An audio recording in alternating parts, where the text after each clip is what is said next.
Just to address the lag thing before we get back into this game, guys. Once again, I'll keep an eye on the frames, but there's no lag disrupts. Like, there's no latency problems here. I'm not spiking. Oh, I guess I got one spike. Ooh. But I'm not lagging on my end, and I don't see any frames dropping aside from that one spike that happened during the Ultras engagement. I am keeping an eye on this.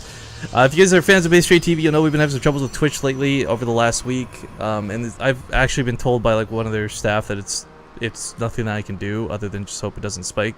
So, fingers crossed. If worse comes to worse, I'll swap servers or something. Hopefully it'll work better that way. But do mind that we are aware of it.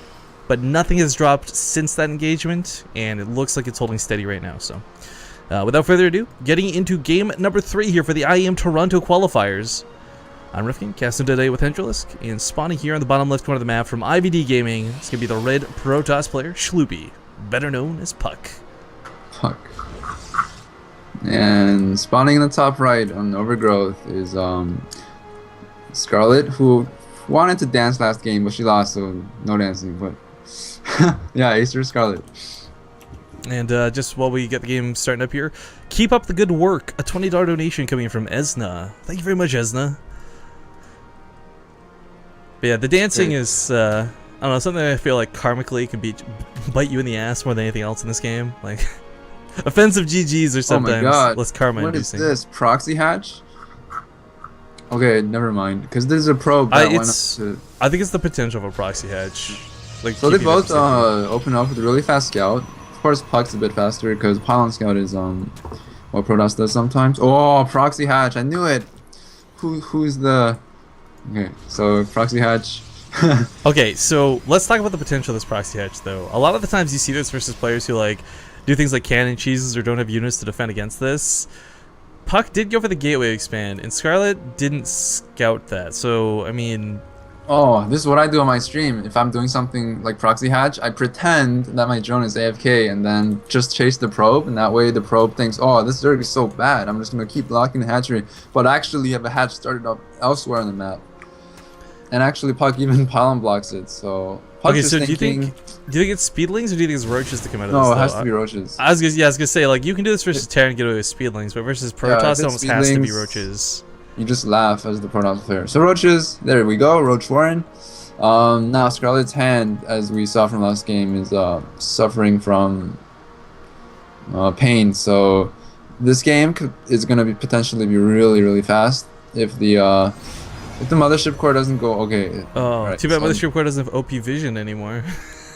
It'll take a few more seconds for the creep to spread where the Nexus can see it. Puck's actually, just sees it right away. That's cool too. So Nexus Vision OP. Oh, whoa! Scarlett's going full on Starbuck right now with the burrow attached to this as well.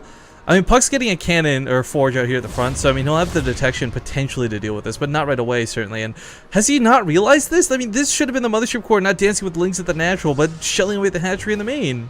Oh, I'm watching Puck's vision, and I don't think he saw. Okay, now he's gotta be aware. Like, this is mud on your face, realizing it this late. Maybe if maybe he didn't see it right away, but well, with the roach, the creep spreads. Oh my God, surrounded. Ah, no. On the roach. No, get to the chopper. Yeah. Well, the chopper is not a Nidus. Actually, he's gonna bleed a good couple of probes to deal with this, but looks like he will deal with this. Oh, the pylon on the natural went down too. So. Oh, no chance for cannons.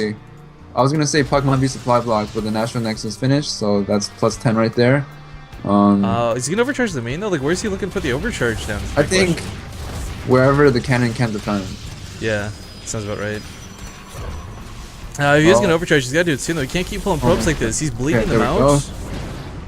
But in the natural, the 4 lanes did cause some havoc there. Oh no! The photon overcharge killed the larva. So pro. Yeah, I was gonna say, it's not really attacking anything useful here, sadly. Oh, well, that roach is gonna... Oh, those 3 roaches. Oh my God, is it gonna happen?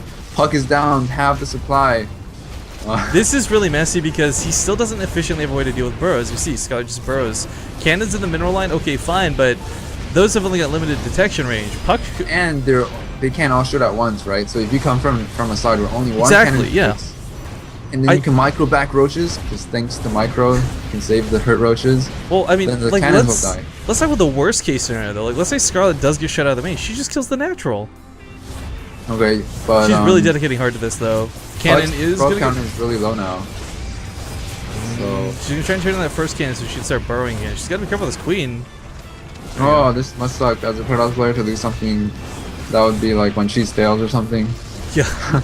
I mean, he really to see this coming is odd. Oh, and actually 3 cannons on the side are shooting at some of the roaches. But It's just oh wow, she Puck should lost be, too many probes. yeah, she also shouldn't be losing to the roaches like this. She's just losing 1 or 2. But with 2 queens out, the DPS to kill the mothership core is here, and with that going down, there's no chance of a second overturn. He's got to pull this back. This is over. This is over. GG. Yeah, A little sad to see, but really exciting to watch Scarlett do this. This is obviously not typical, and I would say only because of the hand issue. I don't know. Another cannon started. Don't know about what. I don't know if this would be solely and entirely because of the hand issue. I don't know. I've never seen Scarlett go for any risky opener, and this is really risky. I feel like, okay, what I mean to say though is this is more like off the back end of the way that last game played out against her, not so much the hand issue, if that makes sense, but... Maybe she lost the game because of the hand issue too. Oh wow, you know what? Maybe we're just both right, we don't even know it. This is like Oh, 2 different... yeah, you can't name one Scarlett game where she cheeses in such a fashion. Well, right now, I think that is really irrelevant because she is pretty much locking this game down. Like Huck's, or sorry, not Huck. I always do that with these guys. Puck, Schloopy, he's got so many cannons. He's wasted in the form of defense. He's not mining off that natural. Okay, actually, I take that back. He's got 1 probe mining off the natural, but still, he's got no way to really deal with these roaches efficiently. Yeah, he's like there's no stalkers, robo, pretty there's no much. void ray. There's nothing to stop this.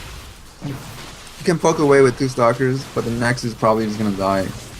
If you pull your probe's gonna die, so It's a there's no lose-lose. winning situation here for Puck. But if you're not Puck fans, because there is, once again, as stated before, a loser's bracket for this. 2 players from the winner's bracket and 1 player from the loser's bracket will qualify for IEM Toronto. So GG is going to be called. GG. Scarlett, too good.